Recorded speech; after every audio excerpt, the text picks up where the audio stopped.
BITSAT 2025 के first attempt का यहाँ पे 26 में शिफ्ट 1 का जो पेपर है वो खत्म हो चुका है।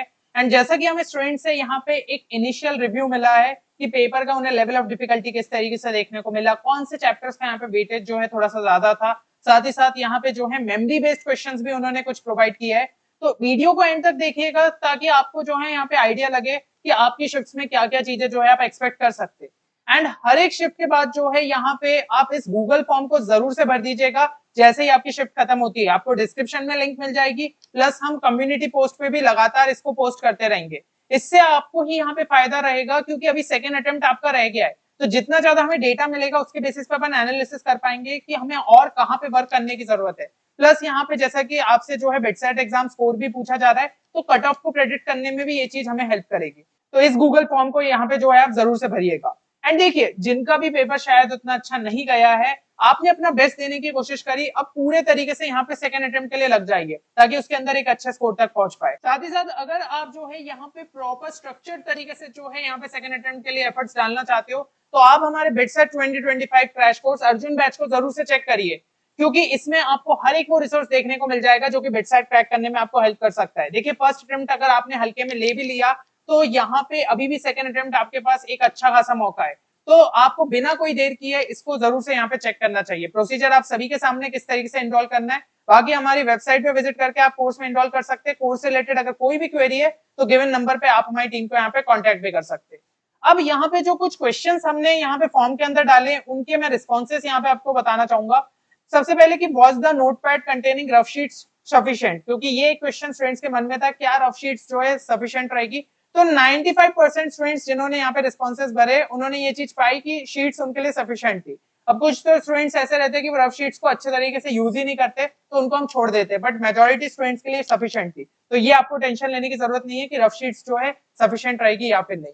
एलआरएन इंग्लिश के लेवल ऑफ डिफिकल्टी अगर मैं बात करूं तो यहाँ पे ज्यादातर स्टूडेंट्स ने जो है जिनका स्कोर कम रहा ना ओवरऑल स्कोर, उन्होंने जो है ये टिक किया है कि मॉडरेट या फिर डिफिकल्ट उन्हें एलआरएन इंग्लिश देखने को मिला है। बाकी जिनका अच्छा स्कोर बना है उन्होंने ज्यादातर ने यही बोला कि एलआरएन इंग्लिश इजी साइड था। तो इसका सीधा सा मतलब है 75 टू 80 के आसपास जिन्होंने स्कोर किया उनको एलआरएन इंग्लिश इजी लगा, लेकिन वो इसलिए लगा क्योंकि उसकी अच्छे से वो प्रैक्टिस करके गए। तो आपको भी अच्छे तरीके से प्रैक्टिस करके जाना है। इसके अलावा जिन्होंने यहाँ पे मॉक टेस्ट नहीं दिए थे उनका स्कोर कम रहा है। तो इससे हमें दो चीजें पता चल रही है कि मॉक टेस्ट देना काफी ज्यादा इंपॉर्टेंट है, प्लस एलआरएन इंग्लिश पे लास्ट टाइम पे आप जरूर से यहाँ पे प्रैक्टिस करें।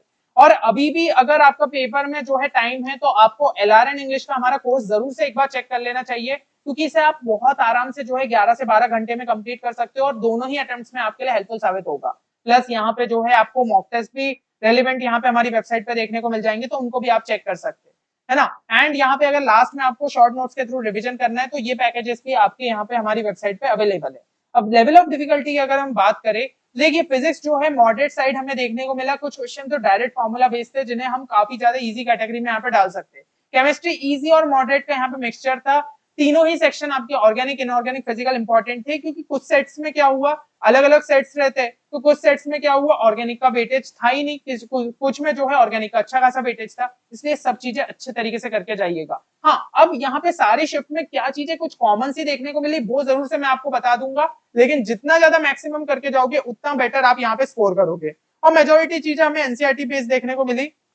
इसके अलावा मैथ्स में बात करूं तो थोड़ा सा मॉडरेट साइड पे आपका था, कुछ क्वेश्चन जरूर से यहाँ पे लेंदी थे, तो आपको यहाँ पे यही ट्राई करना है जो मैं आपके लिए राउंड स्ट्रेटजी भी लेके आया था कि सबसे पहले इजी और मॉडरेट क्वेश्चंस को करना है, एंड जैसे टाइम बचता है तो डिफिकल्ट क्वेश्चंस पे गए, क्योंकि डिफिकल्ट क्वेश्चंस में शुरू में फंस के रह गए तो आपके कई सारे क्वेश्चंस यहाँ पे छूट सकते हैं। एलआरएन इंग्लिश के लिए बात करूं तो वो आपको जो है इजी टू मॉडरेट ही यहाँ पे देखने को मिला।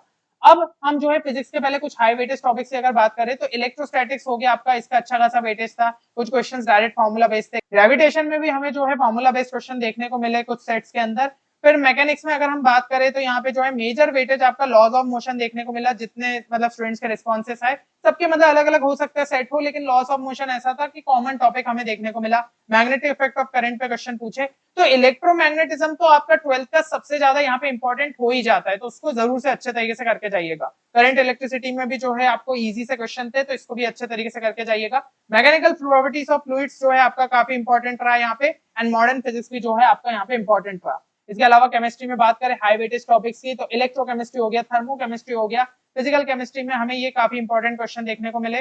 फिर इसके अलावा आपका केमिकल बॉन्डिंग, इनऑर्गेनिक केमिस्ट्री में तो मोस्टली रिएक्शंस हमें देखने को मिली। यहाँ पे जीओसी आपका इंपॉर्टेंट हो जाता है ऑर्गेनिक केमिस्ट्री के अंदर। एस ब्लॉक यानी कि डिलीटेड चैप्टर से भी क्वेश्चंस पूछे गए, तो भाई डिलीटेड चैप्टर्स को हल्के में नहीं लेना, ये गलती मत कर देना कि लास्ट में डिलीटेड चैप्टर्स छोड़ रहे हो। हमें कई सारे क्वेश्चन जो है स्टूडेंट्स ने यहाँ पे बताया कि भाई आपके डिलीटेड चैप्टर से पूछे गए, तो बिटसेट और जेई में ये एक बहुत बड़ा डिफरेंस हो जाता है। इसके अलावा कोऑर्डिनेशन, कंपाउंड, सॉल्यूशन, इक्विलिब्रियम और नेम रिएक्शंस, इनसे भी क्वेश्चन देखने को मिले। इसके अलावा जो आपके छोटे टॉपिक्स हो जाते हैं polymers, environmental chemistry, chemistry in everyday life, जो कि हट गए, यहाँ पे भी एक आधा क्वेश्चन आपके जो है सेट्स के अंदर पूछे गए, तो ये भी आपको जो है करके जाने, क्योंकि इजी के आपके नंबर है। फिर मैथ्स में हाई वेटेज टॉपिक्स की बात करूं, वेक्टर्स और 3D जो है आपका इंपॉर्टेंट रहा। स्टैटिस्टिक्स पे यहाँ पे क्वेश्चंस देखने को मिले, differential equation, LPP, linear programming problem students भूल जाते, बट यहाँ पे क्वेश्चंस देखने को मिले। स्ट्रेट लाइन और सर्कल आपके इंपॉर्टेंट रहे। इसके अलावा मैट्रिसेस, डेफिनेट इंटीग्रल्स में स्पेशली आपकी प्रॉपर्टीज काफी ज्यादा यहाँ पे इंपॉर्टेंट रही।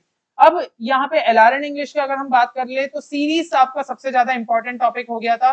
फिगर मैट्रिक्स यहाँ पे जो है नॉन वर्बल में क्वेश्चंस देखने को मिले। मिसलेनियस में कोडिंग डिकोडिंग के भी जो है आपके यहाँ पे क्वेश्चन देखने को मिले, जो कि पिछले साल भी थे। बट लॉजिक जो है सीरीज वाला ही यहाँ पे लगता है, आपको पैटर्न आइडेंटिफाई करना और सीरीज ही मेनली वहां पे समझना है कि क्या चल रही है। तो सीरीज अगर स्ट्रॉन्ग है तो कोडिंग डिकोडिंग कोई बहुत बड़ी बात नहीं है। रीडिंग कॉम्प्रिहेंशन जो है आपके यहाँ पे क्वेश्चन देखने को मिले। सिनोनिम्स यानी कि सिमिलर मीनिंग पे जो है क्वेश्चन देखने को मिले। ग्रामर बेस्ड रूल्स पे जो है फिल इन द ब्लैंक्स भी यहाँ पे देखने को मिल गए। अब यहाँ पे मेमोरी बेस्ड क्वेश्चंस कुछ मैं आपके लिए लेके आया हूँ, जिसके थ्रू आपको पता चलेगा कि किस टाइप के यहाँ पे क्वेश्चन देखने को मिले। अब वेक्टर 3D से जैसे 2-3 क्वेश्चन आए थे। कोडिंग डिकोडिंग का इस तरीके से था, ए को 1 बोल दो, बी को 2 बोल दो, सी को 3 बोल दो, तो इस तरीके से जो है। अब इसके अंदर जैसे पिछले साल भी जो है ना कुछ रैंडम चीजें भी चली थी कि ए को 1 दे दिया, बी को जो है आपका कोई दूसरा नंबर दे दिया 2 की जगह, ऐसे करके। तो वहां पे पैटर्न आइडेंटिफाई करना पड़ेगा कि आपका क्या रिलेशन यहाँ पे एग्जिस्ट कर रहा है, तो उसकी मदद से क्वेश्चन यहाँ पे सॉल्व किया जाता है कोडिंग डिकोडिंग के। हाइट एंड डिस्टेंस पे भी क्वेश्चन आ गया यहाँ पे। तो अब देखो ये जो है ना ब्रोशन में नहीं दिया था, बट ट्रिग्नोमेट्री का एप्लीकेशन है, तो यहाँ पे क्वेश्चन पूछे जा रहे हैं, ठीक है। तो आपको इस चीज का यहाँ पे ध्यान रखना है। फिर एलपीवी में आपका क्वेश्चन आ गया, find the maximum value of Z. तो भाई ये तो यार आप अगर बोर्ड के लिए भी ढंग से पढ़े होंगे ना एलपीपी, तो इस टाइप के क्वेश्चन आराम से सॉल्व कर सकते हो। और बाकी ये सभी आपके जो है यहाँ पे हमें मेमोरी बेस्ड क्वेश्चन देखने को मिले। अब यहाँ पे कुछ और क्वेश्चंस अगर बताऊं, तो कंस्ट्रेंट इक्वेशन पे जो है आपका एनएलएम के अंदर पूछ लिया गया था। टाइम पीरियड ऑफ पेंडुलम, ठीक है ना। तो ये बहुत सारे भाई केसेस अलग अलग रहते हैं, फॉर्मूला वही रहता है 2 pi root over of L by यहाँ पे ए इफेक्टिव। तो ए इफेक्टिव की स्पेशली जो है वैल्यू अपन को क्लियर रहना चाहिए, और अपन जो है इस टाइप के क्वेश्चन डील कर सकते हैं। फिर फॉस्फोरस ऑक्सो एसिड पे जो है क्वेश्चन पूछ लिए गए। तो इस तरीके से ये सभी आपके इंपॉर्टेंट है। और ज्यादा जितने हमें यहाँ पे क्वेश्चंस मिलेंगे, तो हम अपने टेलीग्राम चैनल पे जरूर से जो है अपलोड कर देंगे। लिंक आपको डिस्क्रिप्शन में देखने को मिल जाएगी, जरूर से उसको ज्वाइन कर लीजिएगा, ताकि सारे शिफ्ट्स का आपको जो है यहाँ पे आइडिया लगे। और जिन जिन का भी यहाँ पे जो है पेपर होता जाएगा, फॉर्म को जरूर से फिल कर दीजिएगा। तो जिनका भी अभी नेक्स्ट शिफ्ट में है, सभी को ऑल द बेस्ट। अच्छे तरीके से जो है पेपर यहाँ पे अटेम्प्ट करिए। बाकी जैसे जैसे हमें रिस्पॉन्सेस मिलते जाएंगे, हम आपके लिए जो है वीडियो यहाँ पे रिलीज करेंगे। चलिए तो मिलते हैं नेक्स्ट वीडियो में, तब तक के लिए take care and good bye.